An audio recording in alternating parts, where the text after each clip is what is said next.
In our previous segment, we talked about how we as a society are very deficient in trace minerals. And in this segment, we're going to talk about how to fill that deficiency. And Dr. Starkey, we have a really fun demonstration. What's going on here? Sure. You know, what we're best known for in the industry, Scott, literally is our light demonstration. That's what they know trace minerals by, because once you see the light, that's all they want to talk about is the light bulb. Right. Now, what I'd like to do is kind of explain the light demonstration. What we have here, Scott, is a positive-negative probe open circuit. Right. And what I'd like to do is we're going to go ahead and just take a nickel, an element, and we're going to go ahead and close that circuit, and we get a light. Oh, okay. Okay. So the electricity is flowing through the nickel, and we're closing that circuit. Absolutely. Okay. So, to me, the most important thing to understand here from this demonstration is that this is what's keeping us alive. If you think about it, by definition of death, it's not when the heart stops beating, because there's our heartbeat, right? Oh, okay, right. It's when that electrical current in the brain stops that they pronounce us dead. So we're nothing but a very sophisticated machine ran off electrical, current. Yeah, okay. And that's what we're trying to, show with this demonstration is what does our food offer? Okay. Okay, let's go ahead, Scott, if you would, put those positive and negative probes into that potato. Oh, okay. And we're going to let, right. It's alive. Right. And think about that. It's a live food. Most of the foods that we're eating today, Scott, literally, we either cook it, nuke it, eat it out of a can. We've discussed that. Yeah, right. We're eating very little of this raw food. Yeah, true. Let's go ahead and put it in the tomato. Okay.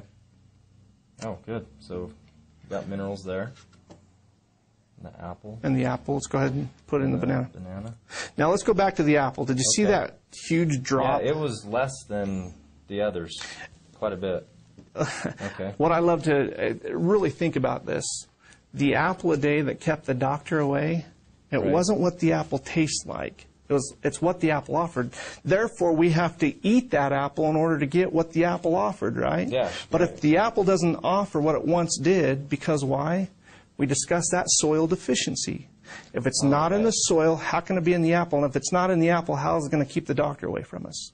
So let's take it to the next step. Let's go ahead and focus on alfalfa.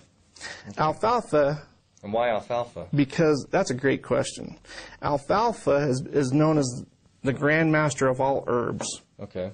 Land grown. Right. Because of the fact that its root system has been known to grow anywhere from 25 to 75 feet into the Earth's surface. Wow. Now, at that same time, let's think about this. If the farmers are utilizing the top 2 feet of the American soil, and we have a plant that reaches 25 to 75 feet, it's utilizing those minerals at that lower, that much deeper level, and therefore that plant that's providing that mineral for us, because why? It's prepared it for us. Yeah, okay. So let's go ahead and see if we get I'm going to go ahead and this is distilled water. Okay. I'm going to go ahead and let's go ahead and stir this up, Scott. Okay. And what do we get? Oh. Same response.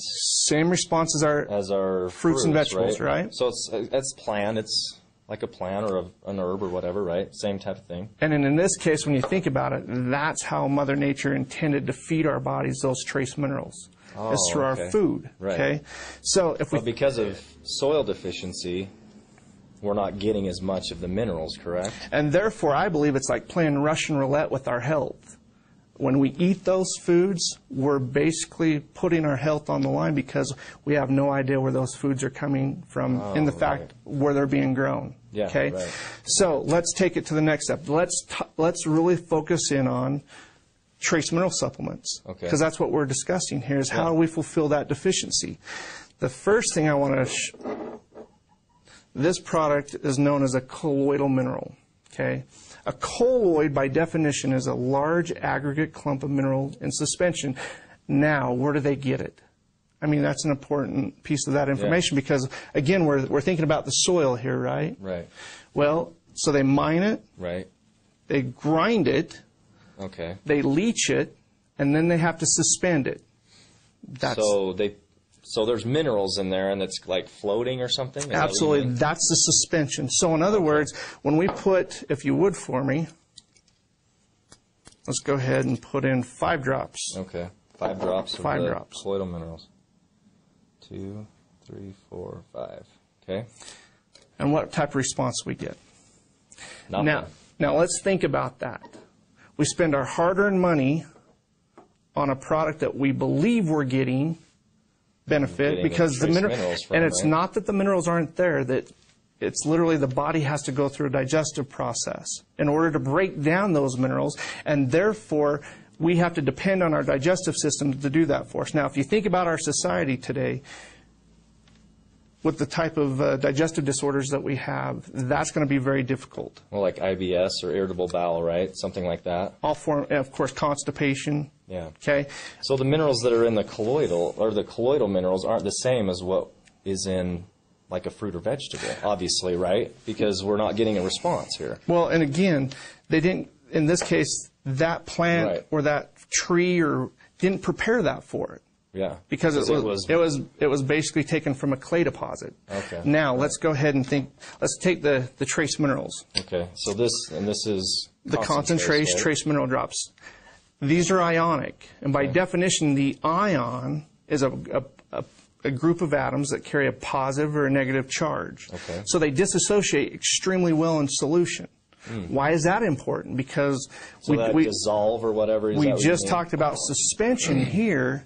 Now we're talking about being able, well, in this case, So it becomes part of the solution, or it becomes part of the water. It doesn't just. It's not just floating, right? well, in Is this that case, what you mean? the important aspect of this is that it carries that charge. Oh, right. Okay. So if you Oh, would right. for me, go ahead and put in 1 drop. Okay. And how many trace minerals are in this product? That's a great question. 72. Oh, wow. 72 So trace that's a lot. minerals. Okay. So 1 drop. 1 drop. Oh, wow. Okay. Now, going back to we saw how each fruit or vegetable So fluctuates. it's the same. Like with the tomato, it's the same. We're getting the same type of minerals, right? So the minerals that are prepared by the plants or whatever, or the tree, it's the same type of mineral. Right. Our bodies didn't. So in other words, let's really build on that. To me, this is just like eating a raw diet, but we have consistency over it. Yeah, now, you're right. probably also thinking, well, why don't I just go ahead and take an alfalfa tablet? Well, in this case, again, the concentration, this is 78 times the concentration of ocean water. So in other words, it takes very little to give us what would have to be taken. So in other words, you would have to consume a truckload Yeah. of alfalfa. Well, I was going to say the ionic minerals. I mean, that's so much brighter. Than even like the apple, for example. Right.